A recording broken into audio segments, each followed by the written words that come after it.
trike. You can see it all came together pretty well. We're going to take it to a parking lot and we're going to see how it runs.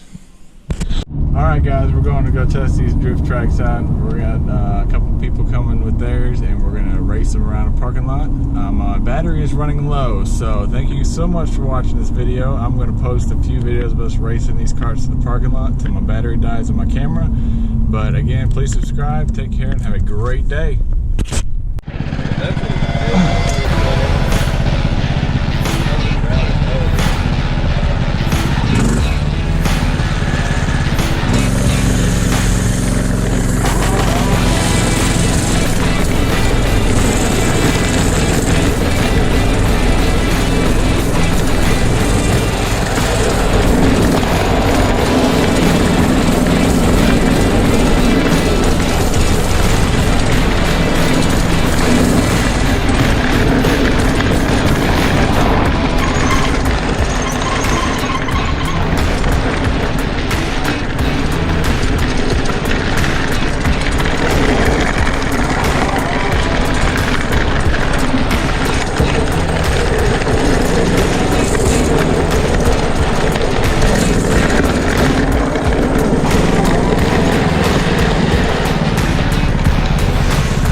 So this is my prediction. I almost hit it and whipped it out of the way. Yeah.